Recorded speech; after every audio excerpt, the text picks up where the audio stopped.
ഇത് ശരിക്കും നടന്നതാണോ? അപ്പം ഞാൻ അങ്ങനെ ഒരു ഡൗട്ട് ചെയ്തു പോയി. അപ്പോഴത്തേക്കും വീണ്ടും കാറ് അതേപോലെ തന്നെ വയലൻ്റ്ലി ഇങ്ങനെ ഇതാവാൻ തുടങ്ങി, സ്കിഡ് ആവാൻ തുടങ്ങി. അപ്പോൾ എനിക്ക് മനസ്സിലായി ഇനി ഡൗട്ട് ചെയ്യരുത്. അപ്പം വീണ്ടും ഞാൻ കംപ്ലീറ്റ്ലി സറണ്ടർ ചെയ്തിട്ട് മംഗളം നിത്യശുഭമംഗളം പ്രാർത്ഥിക്കാൻ തുടങ്ങി. അപ്പം വീണ്ടും കാറ് സ്റ്റേബിളായി. എന്നിട്ട് ലക്കിലി എല്ലാവരും സേഫായിട്ട് അവിടുന്ന് ഇതായി, ക്ലിയറായി. ഓം സുഷുമ്ന. എൻ്റെ പേര് ആദിത്യ. ഞാൻ കേരളത്തിൽ കോഴിക്കോട് നിന്നാണ്. ഞാൻ സുഷുമ്ന ക്രിയയോഗ മെഡിറ്റേഷൻ ജൂലൈ 2024 തുടങ്ങിയത്. ആൻഡ് ഇതുവരെ അത് ചെയ്യുന്നുണ്ട്. കുറേ മാറ്റങ്ങൾ കണ്ടിട്ടുണ്ട് ചെയ്തത് കൊണ്ട്. അപ്പം ഞാൻ ചെറുപ്പം മുതലേ വളരെ സ്പിരിച്വാലിറ്റിയിൽ ഇൻട്രസ്റ്റ് ഉള്ള ഒരാളാണ്. അപ്പം ഈ ലോകം എന്താണ്, നമ്മൾ എവിടെ നിന്ന് വന്നു, നമ്മളെന്താണ്, നമ്മളെങ്ങോട്ട് പോകുന്നു, ഇങ്ങനത്തെ ചോദ്യങ്ങൾ എപ്പോഴും എൻ്റെ മനസ്സിൽ ഉണ്ടാവാറുണ്ട്. അപ്പം അത് തേടിയുള്ളൊരു യാത്ര എപ്പോഴും ഉണ്ടായിരുന്നു എനിക്ക്. പക്ഷേ ഒരു ഒരു സാധാരണ സ്കൂളും കോളേജ് ലൈഫൊക്കെ ആയപ്പോൾ അത് കുറച്ചൊന്ന് ബാക്ക്ഗ്രൗണ്ടിൽ പോയി. അത് കഴിഞ്ഞ് ഞാൻ US പോയായിരുന്നു. ആ സമയത്താണ് എനിക്ക് ഈ സ്പിരിച്വാലിറ്റിയിൽ കൂടുതൽ ഇൻട്രസ്റ്റ് വന്നു, കുറേ ഡീപ്പർ പോകാൻ തുടങ്ങി. അങ്ങനെയാണ് ഞാൻ പല ഫിലോസഫീസും, അദ്വൈത, അങ്ങനത്തെ ഓരോ ഫിലോസഫീസിലേക്ക് ഞാൻ കയറി ഇറങ്ങി. എന്നിട്ട് കുറേ റിസർച്ച് ചെയ്യാൻ തുടങ്ങി, കുറേ കാര്യങ്ങൾ പഠിച്ചു, കുറേ അറിവ് നേടി. പക്ഷേ ഇതിലൊക്കെ ഒരു കാര്യം മിസ്സിങ് ആയിരുന്നു, അത് ബാലൻസ്.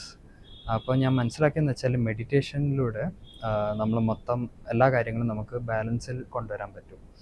അപ്പം അങ്ങനെയാണ് എൻ്റെ ഒരു യാത്ര തുടങ്ങിയത്, മെഡിറ്റേഷൻ തേടിയുള്ളൊരു യാത്ര. അങ്ങനെ 2024 ഞാൻ മെഡിറ്റേഷൻ, സുഷുമ്ന ക്രിയയോഗ മെഡിറ്റേഷൻ്റെ ഒരു യൂട്യൂബ് ലിങ്കിലൂടെയാണ് ഞാൻ ഇൻട്രൊഡ്യൂസ് ആയത് സുഷുമ്ന ക്രിയയോഗയിൽ.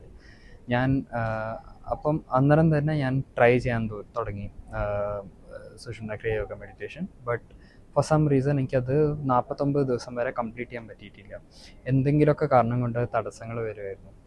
അപ്പം പിന്നെ ഞാൻ ആലോചിച്ചു, ഓക്കെ, മേ ബി ഇനീഷ്യേഷൻ എനിക്കുള്ളതല്ലായിരിക്കും എന്ന് വിചാരിച്ച് ഞാൻ സൈഡിലിട്ടു. ഇത് 2024 2022 തൊട്ട്. അത് കഴിഞ്ഞ് അങ്ങനെ പോയി. ഞാൻ ഒക്കേഷണലി ചെയ്യുമായിരുന്നു, ബട്ട് 49 ഡേയ്സ് അന്നേരം കംപ്ലീറ്റ് ചെയ്തില്ലായിരുന്നു. കുറേ 2 വർഷം കഴിഞ്ഞിട്ട് 2024 ഇവിടെ ഞാൻ എൻ്റെ ഒരു ഫ്രണ്ടിനെ മീറ്റ് ചെയ്തു, നിത്യ എന്ന് പറഞ്ഞിട്ട്. അവരിലൂടെ നമുക്ക് വീണ്ടും എന്താ പറയുക, നമ്മൾ സത്സംഗ്സ് ചെയ്യുമായിരുന്നു, അപ്പോൾ സ്പിരിച്വൽ ടോക്സ്. അതിലൂടെ എനിക്ക് ഒരു ഇൻട്രസ്റ്റ് വന്നു, അതായത് നമ്മൾ മെഡിറ്റേഷൻ ചെയ്യണം, ഈ സുഷുമ്ന ക്രിയയോഗ മെഡിറ്റേഷൻ. എന്നിട്ട് അതേ സമയത്ത് കോയിൻസിഡൻ്റലി നിത്യയുടെ മദറിലൂടെ ഒരു പോസ്റ്റർ വന്നു, അതായത് അമ്മഗാരു ന്യൂജേഴ്സിയിൽ വരുന്നുണ്ട് എന്ന് പറഞ്ഞിട്ട്. അതൊരു ഭയങ്കര വലിയൊരു കോയിൻസിഡൻസ് ആയിരുന്നു, കാരണം നമ്മൾ അന്നേരം സംസാരിച്ചുകൊണ്ടിരിക്കുകയായിരുന്നു ഈ മെഡിറ്റേഷൻ ചെയ്യാൻ വേണ്ടിയിട്ട്. അതേ സമയത്ത് നമുക്ക് ആ ഫ്ലയർ വന്നു, സെയിങ് അമ്മഗാരു ഇങ്ങനെ ന്യൂജേഴ്സിയിൽ വരുന്നുണ്ട് എന്ന് പറഞ്ഞിട്ട്. അപ്പം നമുക്കത് അപ്പം തന്നെ ഉറപ്പായി, ഇത് നമ്മുടെ ഒരു കോളിംഗ് ആണ്, നമ്മൾ ഇപ്പം തന്നെ ഇത് തുടങ്ങണം എന്നുള്ളത്. അപ്പം അങ്ങനെയാണ് ജൂലൈ 2024 ഇനീഷ്യേഷന് ചെയ്യാൻ വേണ്ടിയിട്ട് തീരുമാനിച്ചത്. അപ്പം നമ്മൾ രണ്ടുപേരും കൂടി പോയി ഇനീഷ്യേഷൻ ചെയ്യാൻ വേണ്ടി പോയി. അപ്പം ആ ഫസ്റ്റ് ഡേ തന്നെ ഒരു വളരെ ഇൻറ്റൻസ് എക്സ്പീരിയൻസ് ആയിരുന്നു എനിക്ക് വേണ്ടി. മെഡിറ്റേഷൻ ചെയ്യുന്നതിന് മുമ്പ് തന്നെ ഞാൻ അവിടെ ആയുർവേദ ആശ്രമമുണ്ട് ന്യൂജേഴ്സിയിൽ, അവിടെ ആയിരുന്നു ഇനീഷ്യേഷൻ നടക്കുന്നത്. അപ്പം അവിടെ ഞാൻ ഇരുന്നു. എന്നിട്ട് വോളണ്ടിയേഴ്സ് നമ്മുടെ ഗുരുസിനെ കുറിച്ച് പറയാൻ തുടങ്ങുമായിരുന്നു. അത് തുടങ്ങുമ്പോഴത്തേക്കും ഞാൻ ഇങ്ങനെ കണ്ണടച്ചിരിക്കുകയായിരുന്നു. അപ്പം ശ്രീ ഭോഗനാഥ് സിദ്ധൻ്റെ മുഖമാണ് എൻ്റെ മനസ്സിൽ വന്നത്.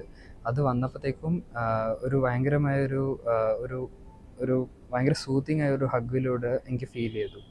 എന്നിട്ട് എൻ്റെ കണ്ണിലൂടെ ഒരു 10 മിനിറ്റോളം ഇങ്ങനെ കണ്ണീര് വരാൻ തുടങ്ങി. ഫുൾ ഗൂസ് ബംസ് ഒക്കെ ആയിരുന്നു. അപ്പം അങ്ങനത്തെ ഒരു സിറ്റുവേഷനായി. അതും മെഡിറ്റേഷൻ ഒന്നും തുടങ്ങിയിട്ടില്ല, ഒന്നും കേൾക്കാനും തുടങ്ങിയിട്ടില്ല. അതിന് മുമ്പിലേ ഇങ്ങനത്തെ ഒരു ഡിറക്റ്റ് എക്സ്പീരിയൻസ് ഉണ്ടായി.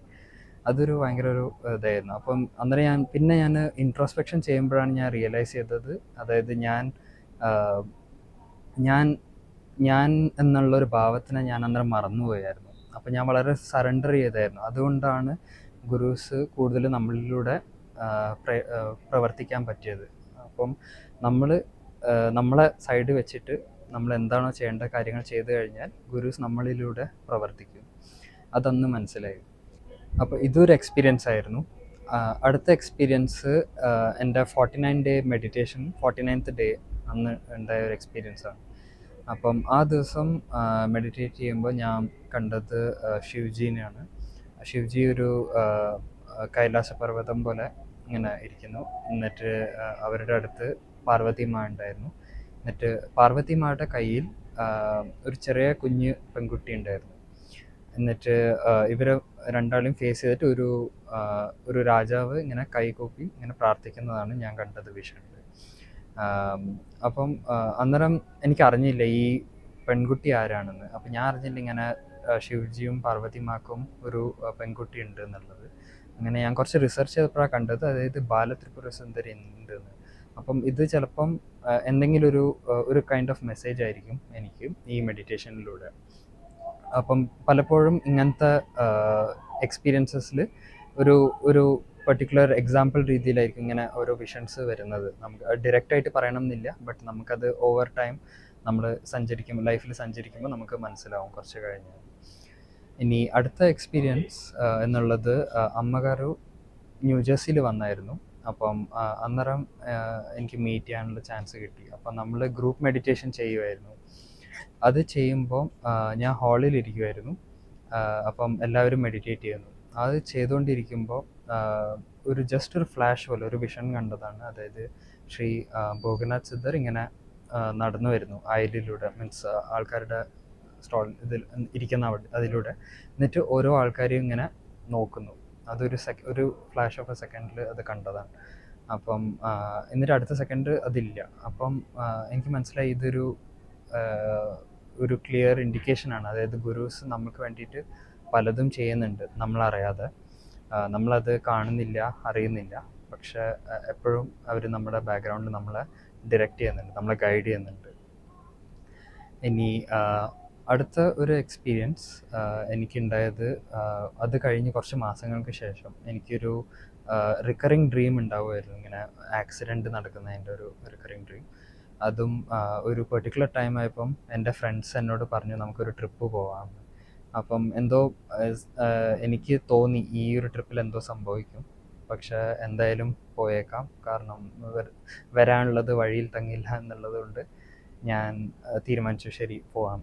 അപ്പം നമ്മളെല്ലാവരും വണ്ടിയിലിരുന്നപ്പോൾ തൊട്ടേ ഞാൻ ബാക്ക് റൈറ്റ് ടയറിന്ന് ഇങ്ങനെ ഒരു ശബ്ദം കേൾക്കുന്നുണ്ടായിരുന്നു. പക്ഷെ വേറെ ആരും കേൾക്കുന്നുണ്ടായില്ല. അപ്പം അത് ഞാൻ പിന്നെ വിട്ടു. അത് കഴിഞ്ഞ് 2 ദിവസം കഴിഞ്ഞ് ഒരു കുഴപ്പമൊന്നും ഉണ്ടാവില്ല. 3ാമത്തെ ദിവസം തിരിച്ചു വരുമ്പോൾ രാത്രി നല്ല സ്ട്രോങ് മഴ ഉണ്ടായിരുന്നു, ഇരുട്ടായിരുന്നു, ഒരു വണ്ടിയും ഇല്ല നമ്മളെ ചുറ്റിലും. എന്നിട്ട് നമ്മളൊരു ഹൈവേയിലായിരുന്നു, നല്ല സ്പീഡിൽ വണ്ടി പോയിക്കൊണ്ടിരിക്കുകയാണ്. അങ്ങനെ പോയിക്കൊണ്ടിരിക്കുക പെട്ടെന്ന് വണ്ടീൻ്റെ നിയന്ത്രണം കംപ്ലീറ്റ് ആയിട്ട് പോയി. എന്നിട്ട് ഭയങ്കര അൺകൺട്രോളബ്ലി സ്കിഡ് ചെയ്യാൻ തുടങ്ങി കാറ്. അപ്പം അപ്പോഴാണ് ഞാൻ പെട്ടെന്ന് റിയലൈസ് ചെയ്തു, ഇത് സ്വപ്നത്തിൽ കണ്ടത് ശരിക്കും നടക്കാൻ തുടങ്ങി. അപ്പം ഞാൻ ഉടനെ മംഗളം നിത്യശുഭമംഗളം ചാൻറ്റ് ചെയ്യാൻ തുടങ്ങി. അത് ചാൻറ്റ് ചെയ്യുമ്പോഴും ഈ സ്കിഡ് ചെയ്തത് പെട്ടെന്നത് സ്റ്റേബിളായി സ്ട്രെയിറ്റ് പോകാൻ തുടങ്ങി. അപ്പം ഞാൻ ആലോചിച്ചു, ഇത് ശരിക്കും നടന്നതാണോ? അപ്പം ഞാൻ അങ്ങനെ ഒരു ഡൗട്ട് ചെയ്തു പോയി. അപ്പോഴത്തേക്കും വീണ്ടും കാറ് അതേപോലെ തന്നെ വയലൻ്റ്ലി ഇങ്ങനെ സ്കിഡ് ആവാൻ തുടങ്ങി. അപ്പോൾ എനിക്ക് മനസ്സിലായി ഇനി ഡൗട്ട് ചെയ്യരുത്. അപ്പോൾ വീണ്ടും ഞാൻ കംപ്ലീറ്റ്ലി സറണ്ടർ ചെയ്തിട്ട് മംഗളം നിത്യശുഭമംഗളം പ്രാർത്ഥിക്കാൻ തുടങ്ങി. അപ്പം വീണ്ടും കാറ് സ്റ്റേബിളായി. എന്നിട്ട് ലക്കിലി എല്ലാവരും സേഫായിട്ട് അവിടുന്ന് ക്ലിയറായി. അപ്പം ഈ ഒരു എക്സ്പീരിയൻസിലൂടെ ഞാൻ മനസ്സിലായെന്ന് വെച്ചാൽ ഗുരുസ് എപ്പോഴും നമ്മളെ ഗൈഡ് ചെയ്യുന്നുണ്ട്, സപ്പോർട്ട് ചെയ്യുന്നുണ്ട്. നമ്മൾ ഒരിക്കലും അവരെ ഡൗട്ട് ചെയ്യരുത്. നമ്മുടെ ഡൗട്ട്സും ഫിയേഴ്സാണ് നമ്മളെ എവിടെയാണ് എത്തിക്കേണ്ടത് അതിൽ നിന്ന് പ്രിവെൻറ്റ് ചെയ്യുന്നത്. അപ്പം അതൊരു നല്ലൊരു ലേണിംഗ് ആയിരുന്നു ഇതിലൂടെ. അടുത്തത് എനിക്കൊരു ഷെയർ ചെയ്യാനുള്ളൊരു എക്സ്പീരിയൻസ്, ഒരു ഇൻറ്റൻസ് മെഡിറ്റേഷനിലെ എക്സ്പീരിയൻസ് ആയിരുന്നു. അപ്പം ഇത് ഞാൻ ബ്രഹ്മമുഹൂർത്ത മെഡിറ്റേഷൻ ചെയ്യുമായിരുന്നു. അന്നേരം അമ്മകാരുടെ വീഡിയോ ലിങ്ക് ഗൈഡഡ് മെഡിറ്റേഷൻ ഉണ്ട്, അതിലൂടെ കേട്ടിട്ടാണ് ചെയ്തത്. അപ്പോൾ അത് ചെയ്യുമ്പോൾ ഒരു സട്ടിൽ വൈബ്രേഷൻസ് ഉണ്ടായിരുന്നു ഓൾ അക്രോസ് ദ ബോഡി. അപ്പം അത് കഴിഞ്ഞ് ഞാൻ ഇങ്ങനെ അറിയുന്നുണ്ടായിരുന്നു, അതായത് എൻ്റെ ബോഡിയിലെ അവെയർനെസ്, അതായത് കൈ കാല്, ആ അവെയർനെസ് സ്ലോലി ഇങ്ങനെ വലിഞ്ഞു പോയായിരുന്നു. മീൻസ് അതായത് എനിക്ക് അറിയുന്നില്ല കാലെവിടെ കൈയെവിടെ, അങ്ങനെ അത് വലിഞ്ഞ് എൻ്റെ തേർഡായി ആജ്ഞാചക്രൻ്റെ അവിടെ മൊത്തം അവയർനെസ് അവിടെ ആയിരുന്നു. അത് കഴിഞ്ഞ് ഞാൻ ഇതേ സമയത്ത് തന്നെ ഞാൻ അവെയർ ആയിരുന്നു, അതായത് എൻ്റെ ബോഡിയിലെ മൂവ്മെൻറ്റ് ഓഫ് എനർജി അതെങ്ങനെയാണ് പോകുന്നത് എന്നുള്ളത്. അത് ഞാൻ അറിയുന്നുണ്ടായിരുന്നു. എൻ്റെ സ്പൈൻ്റെ അതായത് മൂലാധാരത്തിൽ നിന്ന് നേരെ സഹസ്രാരം വരെ എനർജി ഇങ്ങനെ ശക്തി ഷൂട്ട് ചെയ്യുന്നുണ്ടായിരുന്നു. ഈ മിന്നൽ പോലെ ഇങ്ങനെ മുകളിലോട്ടേക്ക് ഇങ്ങനെ ഷൂട്ട് ചെയ്യുന്നുണ്ടായിരുന്നു. അതും നല്ല പവറിലായിരുന്നു. അത് ഇമാജിനേഷൻ ഒന്നല്ല, അത് നല്ല പവറായിട്ട് ഇങ്ങനെ വന്നു. മുകളിൽ സഹസ്രാരത്തിൽ ഇടിക്കുമ്പോൾ അതിങ്ങനെ ഡിസ്പേഴ്സ് ആയിട്ട് മൊത്തം ബോഡിയിൽ ചുറ്റും ആ എനർജി ഫ്ലോ ആവുമായിരുന്നു. അത് ചെയ്യുമ്പം ദേഹം മൊത്തം രോമാഞ്ചമായിരുന്നു. എന്നിട്ടിങ്ങനെ കണ്ണിൽ നിന്നൊക്കെ വെള്ളം വരുന്നു, ദേഹം മൊത്തം ഇങ്ങനെ വൈബ്രേറ്റ് ആവുമായിരുന്നു, ഇളകുമായിരുന്നു. അപ്പം ഇതൊരു ഭയങ്കര ഒരു ബ്ലിസ്ഫുൾ എക്സ്പീരിയൻസ് ആയിരുന്നു. ആ സമയത്ത് മനസ്സിൽ നിന്നൊരു തോട്ട് വന്നു, അതായത് ഇതൊരു അത്ഭുതമായ ഒരു എക്സ്പീരിയൻസ് ആണ്, ഇത് ഷെയർ ചെയ്യണം എന്നുള്ളത്. പക്ഷേ അത് ആ തോട്ട് വന്നപ്പോൾ തന്നെ ഒരു ഈഗോ അതിനെ ക്ലെയിം ചെയ്തു. അതായത് ഇത് ഞാനാണ് ചെയ്തതെന്നുള്ള ഒരു അഹങ്കാരം ഉണ്ടായിരുന്നു. ആ ഈഗോ അത് ഒന്നും ചെയ്തിട്ടില്ല, പക്ഷെ അത് ആ ഒരു ക്ലെയിം ചെയ്തു, അതായത് ഞാനാണ് ഇത് ചെയ്തതെന്നുള്ളത്. ആ ക്ലെയിം ചെയ്യുന്നതിൻ്റെ അടുത്ത മൊമെൻറ്റ് തന്നെ ആ ഈഗോ റിയലൈസ് ചെയ്തു, അതായത് അത് പിടിക്കപ്പെട്ടു. കാരണം അത് ഇറ്റ് വാസ് ബീങ് വാച്ച്ഡ്, അത് ആരോ അതിനെ കണ്ടു. അത് ശരിക്കും ചെയ്തു എന്ന് അത് പറയുന്നു, പക്ഷെ ശരിക്കും അതാണോ ചെയ്തതെന്നുള്ള ആ ഒരു ചോദ്യം അതിൻ്റെ ഉള്ളിൽ വന്നു. അപ്പോഴത്തേക്ക് ആ ഒരു കൺഫ്യൂഷൻ വന്നു ഈഗോന്, അതായത് ഇത് ഞാനാണോ അതോ വേറെ എന്തെങ്കിലുമാണോ, മീൻസ് എങ്ങനെയാണെന്നുള്ളത്. അപ്പം ഈ ഈഗോ എന്നിട്ട് എന്താ സംഭവിച്ചതെന്ന് വെച്ചാൽ, ഈ ഈഗോ ഹൈഡ് ചെയ്യാൻ നോക്കി, അതായത് അതിന് മാറാൻ നോക്കി. പക്ഷെ അതും പറ്റുന്നില്ല, കാരണം എങ്ങോട്ടേക്ക് മാറിയാലും അതും വിറ്റ്നസ് ആയിക്കൊണ്ടിരിക്കുകയാണ്. ഒരു സാക്ഷിയുണ്ട്, ആ സാക്ഷി എല്ലാത്തിനും ആ ഈഗോനെയും കണ്ടുകൊണ്ടിരിക്കുകയാണ്. അപ്പം ആ ഈഗോന് എവിടെയും പോകാൻ ഇടമില്ല. അതെന്ത് ചെയ്തു കഴിഞ്ഞാലും ആ സാക്ഷി അതിനെ കണ്ടുകൊണ്ടിരിക്കുന്നു. അത് ഇത്രയും ഒരു നിലയിലെത്തി, ആ ഈഗോക്ക് കംപ്ലീറ്റ്ലി അത് അവിടെ നിൽക്കാൻ പറ്റാത്ത അവസ്ഥയായി. അപ്പം എൻ്റെ ബോഡിയിൽ ഭയങ്കരമായ എനർജി, ഊർജം ഉണ്ടായിക്കൊണ്ടിരിക്കുകയായിരുന്നു, അൺകൺട്രോളബിൾ. അത് കഴിഞ്ഞ് ആ ഈഗോ മീൻസ് ഇങ്ങനെ ഫീൽ ചെയ്തു, അതായത് ബോഡി ഇപ്പോൾ ഷാറ്റർ ആവുന്നു, അത്രയും ആ ഈഗോ ഇങ്ങനെ ഇൻറ്റൻസ് ആയിട്ട് പുറത്ത് വരാൻ നോക്കുമായിരുന്നു, കളിക്കായിരുന്നു. അങ്ങനെ ഇരിക്കുകയായിരുന്നു അമ്മകാർ പറഞ്ഞത്, ഓക്കെ മെഡിറ്റേഷന് പുറത്തേക്ക് വരുന്നു. അങ്ങനെ ഞാൻ ഗ്രാജ്വലി ആ മെഡിറ്റേഷന് പുറത്ത് വന്നു.